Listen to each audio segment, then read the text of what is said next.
Entonces, pues todo eso es parte del trabajo que estamos haciendo y como siempre lo decimos, buscamos también pues que del otro lado en Estados Unidos también hagan su parte, ¿verdad? Porque no solamente es el trabajo que hacemos de este lado, sino el trabajo que se tiene que hacer del otro lado, pues de la distribución de droga en las ciudades de Estados Unidos.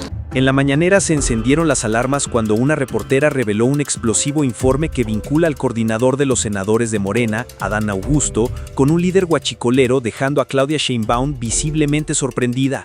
Aunque la Sedena solo cuenta con información de inteligencia y no hay una denuncia formal, el tema sacudió la conferencia. Además, Sheinbaum defendió los avances de su estrategia de seguridad, asegurando que el tráfico de fentanilo se redujo un 50% y que siguen colaborando para desmantelar redes de huachicol fiscal, exigiendo que también se investigue y sancionen del otro lado de la frontera. Hoy el diario 24 Horas publica un informe elaborado por el Centro Regional de Fusión de Inteligencia del Sureste, en el que se señala que en correos enviados por personal militar el 22 de agosto de 2022 se obtuvo un indicio de la presunta conexión del coordinador de los senadores de Morena, Adán Augusto, con el líder huachicolero llamado Gabriel Eduardo González, alias Gabo. La mención de Adán Augusto fue directa, contiene nombre completo, se le ubica con la clave el tío e incluso la Sedena abrió un expediente al respecto. ¿A usted le han informado de este tema, Presidenta? Ayer fue martes, ¿no? Ayer vino seguridad. Antes de ayer. El general secretario informó cómo son estos... de la información bruta, ¿no? La información que inteligencia militar está levantando permanentemente. Puede ser incluso de fuentes abiertas como una nota en un periódico, en un reportaje, o información que alguien les comentó alguna cosa, o son, digamos, información. Después de eso tendrían que pasar, si se encuentra evidencia suficiente, a una carpeta, una denuncia, y la Fiscalía tendría que abrir una carpeta de investigación. Hasta ahora no hay ninguna carpeta, lo informe, porque así es, ni en ninguna de las fiscalías, ni en la Fiscalía General de la República contra el senador.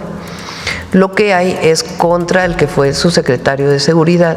Ayer una detención muy importante de de quien era, digamos, su operador de este grupo delictivo.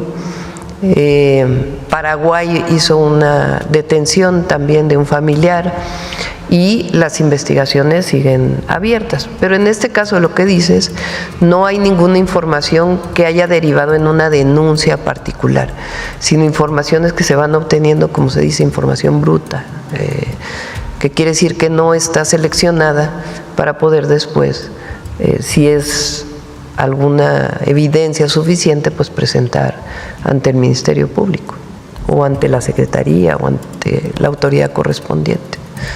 El domingo pasado el secretario de Seguridad, Omar García Harfuch, decía que las facciones de los Chapitos y los Mayos están mermadas tras el combate de las fuerzas federales. Preguntarle si este debilitamiento, si ustedes han detectado que este debilitamiento se ha traducido en la reducción de tráfico de fentanilo del cártel de Sinaloa a los Estados Unidos. La reducción de fentanilo desde octubre que entramos nosotros a la fecha es del 50%, reconocido por las propias instituciones del gobierno de los Estados Unidos.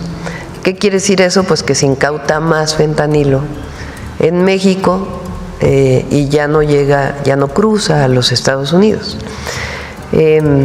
¿A partir de qué? Pues de toda la estrategia de seguridad, no tiene que ver en particular con este grupo delictivo, sino con distintas acciones que se están haciendo. Y no solo es fentanilo, también metanfetaminas. Recuerden que se han destruido pues más de cientos y cientos, a ver cuántos informaron el martes, exactamente el número, 1,193 laboratorios de metanfetaminas. Entonces eso también ha implicado una afectación, se estima, de alrededor de 43,000 millones de pesos al crimen organizado, de las incautaciones, detenciones, también incautaciones de armas de fuego. Entonces, pues todo eso es parte del trabajo que estamos haciendo y como siempre lo decimos, buscamos también pues que del otro lado en Estados Unidos también hagan su parte, ¿verdad? Porque no solamente es el trabajo que hacemos de este lado, sino el trabajo que se tiene que hacer del otro lado, pues de la distribución de droga en las ciudades de Estados Unidos, la venta ilegal de fentanilo en las ciudades de Estados Unidos, que eso también lo tienen que desarrollar ellos. Presidenta, en otro tema, el día de mañana se cumple un año del traslado y posterior aprehensión de Ismael El Mayo Zambada en Estados Unidos. Preguntarle si México va a insistir en esta solicitud de información. Seguimos insistiendo nosotros, depende obviamente el gobierno de Estados Unidos dar toda la información, pero vamos a seguir insistiendo porque nosotros estamos de acuerdo siempre en colaborar, en coordinarnos y hay buena colaboración y coordinación. Sin injerencismo, sin subordinación, pero siempre buscando pues, la confianza mutua, porque tiene que haber confianza de ellos hacia nosotros y de nosotros hacia ellos en lo que tiene que ver con seguridad y otros temas. Eso es una base fundamental pues, del respeto a las soberanías y del acuerdo de coordinación y cooperación. Finalmente, Presidenta, medios españoles han reportado que Iberdrola tiene la intención de abandonar el país. ¿Qué postura tiene a este respecto? Bueno, vamos a revisar. Todavía antier me reuní antes de ayer con Secretaría de Energía. Todavía me plantearon que tenía Iberdrola una serie de inversiones que quería hacer en México. Entonces vamos a ver exactamente a qué se refiere antes de dar una opinión.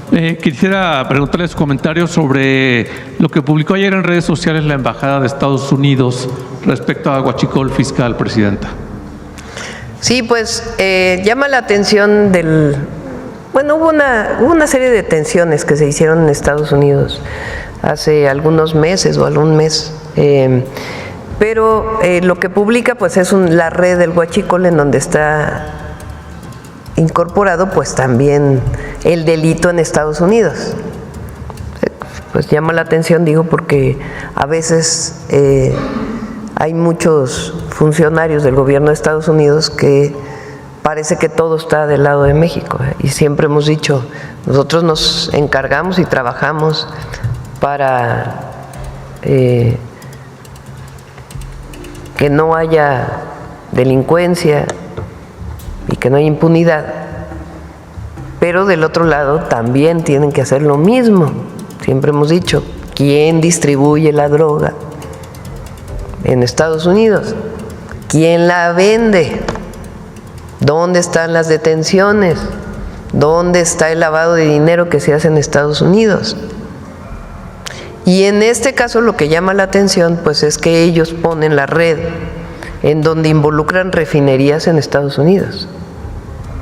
Entonces es parte de las investigaciones, porque ahí mismo dice que estamos trabajando, colaborando conjuntamente. Ese es un ejemplo de cómo se puede colaborar y cooperar para atender un delito tan grave como el huachicol fiscal. ¿Se esperarían más sanciones también por parte de ellos pues en su territorio? Detenciones, sanciones y todo lo que tiene que ver con lo que ocurre del lado de su frontera.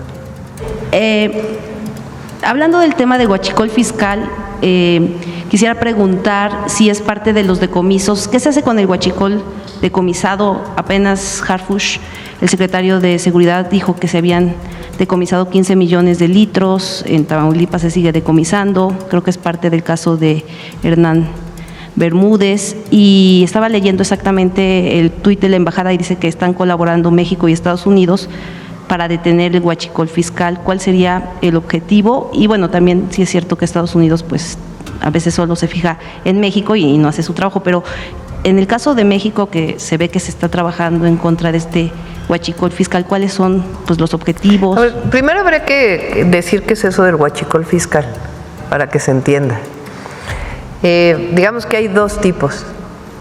Uno es combustible importado de Estados Unidos que es reportado como otro producto Entonces, supónganse que un carro tanque trae diésel y se reporta como nafta. Entonces paga menos impuestos o un impuesto diferente. Y no se le da seguimiento porque supuestamente se va a usar para la industria química cuando en realidad pues se vende como combustible de manera ilegal. Esa es una forma. Otra forma es que se reporta que se compró algo que en realidad no se compró. Se hace una factura falsa. Son, digamos, las dos formas.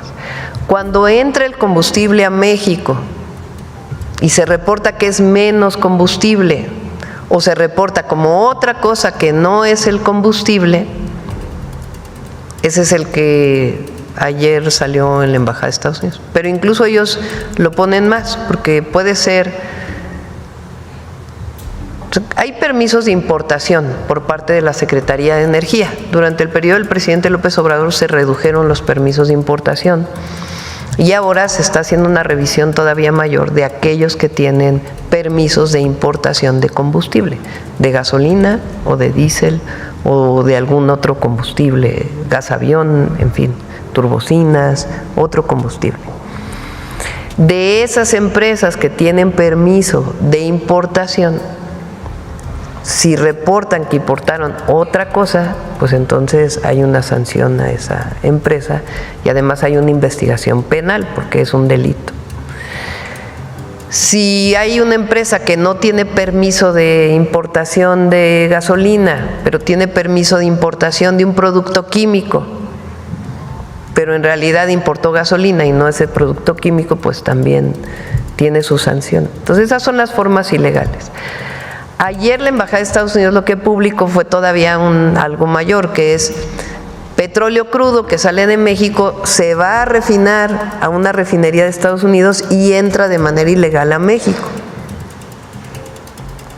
Entonces, en esa parte, en ese posible delito o probable delito, se hace una colaboración. De todas maneras, si el combustible viene de Estados Unidos, pues hay que ver si el delito viene desde la refinería de donde salió o el centro de almacenamiento de donde salió la compra del combustible hasta México, o sencillamente hay una falsificación de documentos del importador. Todas estas confiscaciones, que se dice así, todo este producto confiscado que se ha estado haciendo de combustible, pues lleva más investigaciones, se detiene a alguien, de ahí se ve cómo fue que se quería importar y de ahí se da seguimiento para poder pues saber quiénes y cuáles y hasta dónde llega este involucramiento. ¿Y este huachicol confiscado se vuelve a usar o qué se le está haciendo? Sí, una vez, así como en el caso del INDEP, una vez que la Fiscalía termina su investigación con aquello que confiscó, se puede utilizar ese combustible, sea para Pemex o para para la defensa, por ejemplo. Claro que tienen que hacerse las pruebas para saber si el combustible es bueno, ¿no? Gracias, Presidenta. En otra pregunta, trabajadores de las universidades tecnológicas y politécnicas, hay 106 tecnológicas en el país y 64 politécnicas, son 170, comentaron, yo entrevisté a una... Nada más sobre el huachicol. O sea, vamos a llegar hasta las últimas consecuencias. O sea, las investigaciones están dando mucha información y nuestro objetivo es que todo sea legal. Igual que en otros casos, que todo sea legal, que si hay combustible importado, que pague los impuestos que tiene que pagar y que sepamos a qué gasolinera va a ir. Entonces, toda esa parte que he platicado de todo lo administrativo que se está haciendo y todo lo penal, vamos a poner en orden esa parte del llamado huachicol fiscal. Y también hablando de temas de reformas de lo que es en legislativas, por aquí está Mónica Fernández, que fue presidenta del Senado de la República hace algunos años, pero justamente en la época que estaba ella como senadora, pues le tocó esta reforma también del presidente López Obrador sobre el tema de lo que tiene que ver con revocación de mandato. El único gobernador que lo ha hecho, incluso hace algunos días que vino aquí a presentar la guelaguetza, fue Salomón Jara. Anunció que se va a someter a revocación de mandato. Es consultarle, doctora, si en este próximo periodo ordinario que empieza en septiembre se contempla entre las reformas prioritarias que pudiese usted mandar al Senado, al Congreso, pues este tema, este anhelo del presidente López Obrador de concretar de que los gobernadores también, incluso presidentes municipales, se sometan a revocación de mandato. Bueno, los presidentes municipales ya van a tener 3 años nada más a partir del 2030. Ya no se van a poder reelegir a partir del 2030. Entonces, pues ahí sería difícil una revocación, ¿no? Por el tiempo, digamos, que tienen de su mandato. Lo de los gobernadores, pues yo lo dejaría a los gobernadores, ¿no? Y que el pueblo evalúe. Lo podríamos pensar, pues, pero hasta el momento no hemos pensado enviar una modificación constitucional para la obligatoriedad de la revocación en el caso de gobiernos estatales. Y ya finalmente 2 cuestiones. La primera también tiene que ver con temas legislativos. Presentó usted, ya la publicó, las leyes que se aprobaron en extraordinario, entre ellas la de telecomunicaciones. Es preguntarle cuándo va a enviar su propuesta de los próximos comisionados. Sí, nos toca enviar las propuestas de los comisionados de la institución antimonopolio que sustituye a COFESE y la del IFT, la nueva institución.